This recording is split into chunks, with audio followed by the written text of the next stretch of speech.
This stitch pattern calls for a multiple of 5 chains plus 2. So make your foundation chain multiples of 5 plus 2. You can add more depending on your project. So I had made my multiples of 5 for the foundation chain, and I will just add 2 chains. For our first row, work 1 single crochet on the second chain from the hook. 1 single crochet on the next chain. Chain 3. Skip the next 2 chains, 1 and 2, and on the next 3 chains, make 1 single crochet.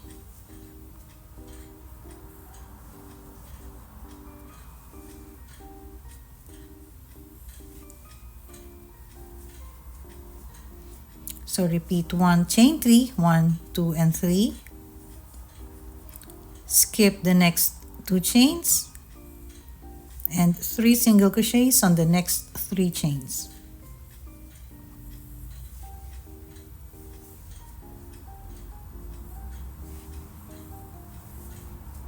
We're going to repeat this one across our foundation chain.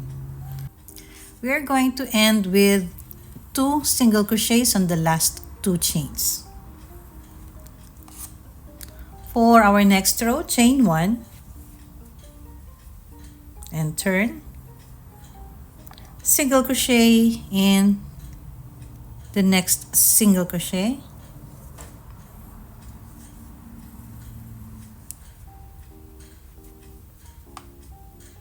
and make 5 double crochets on our chain 3.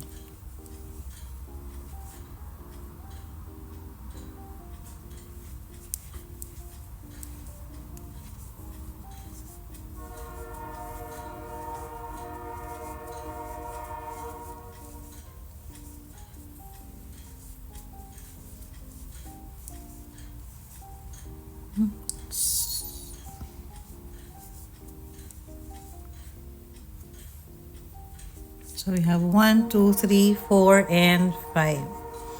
Again, remember the 3 single crochets that we made? We're going to skip the first one and make 1 single crochet on the next chain.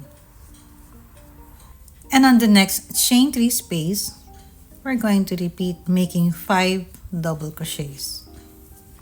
So this will be the pattern for the second row. To end our second row, we're going to skip the next single crochet, and on our turning chain, we're going to make 1 single crochet. So now we have done our second row. Similar to our first row, we're going to do the third row. So chain 3. Our chain 3 will be counted as 1/2 double crochet and a chain 1. So turn your work. We're going to skip the next 2 chains and 1 single crochet on the next 3 double crochets. Skip the next 2 chains and 1 single crochet on the next 3 chains.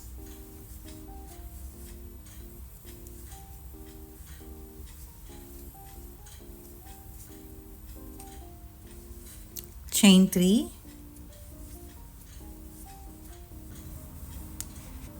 so again chain 3, and we're going to skip the next 3 chains, 1, 2, and 3, and make 1 single crochet on the next 3 chains.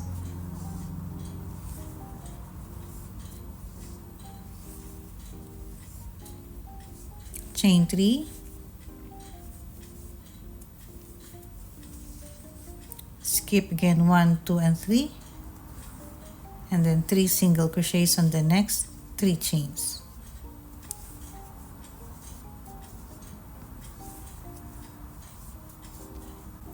To finish off this round, we're just going to make a chain of 1 and 1/2 double crochet on the turning chain.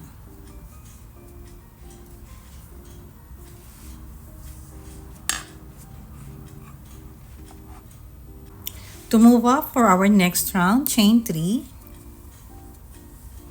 and turn your work. On our chain 1 space, we're going to make 2 double crochets.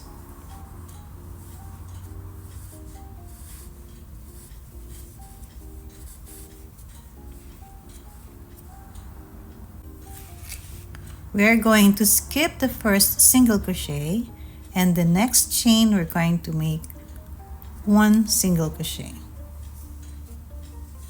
And on our chain 3 space, we're going to make 5 double crochets.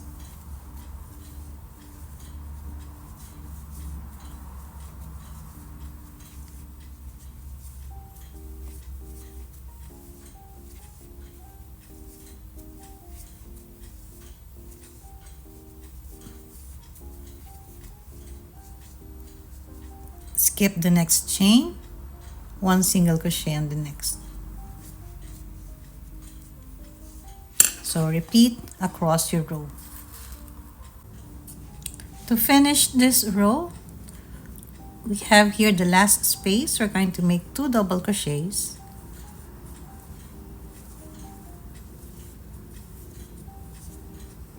And then make 1 double crochet on the second chain or on the next chain. This is 1 and 2. Make 1 double crochet. So this is how it would look like.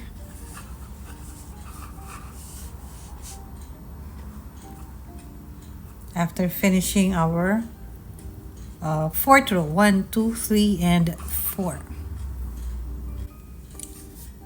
To make our 5th row, chain 1 and turn your work. 1 single crochet in each of the first 2 double crochets.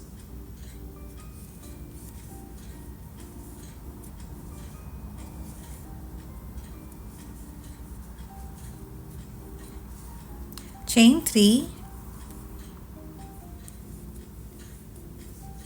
We are going to skip the next 3 chains, 1, 2, and 3, and single crochet on the next 3 chains.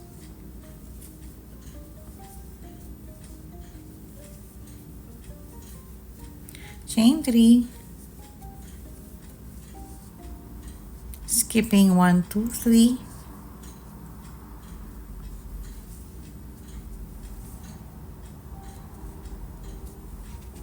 and single crochet again on the next 3 chains.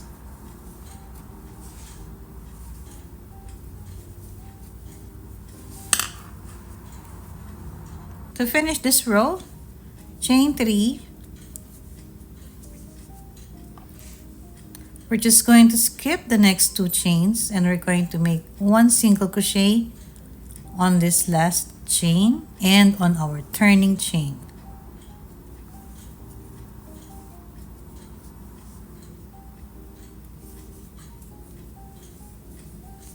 After doing your 5th row, we're just going to start by doing our 2nd row. Chaining 1 single crochet into the next single crochet, and then 5 double crochet in every chain 3 spaces that we have.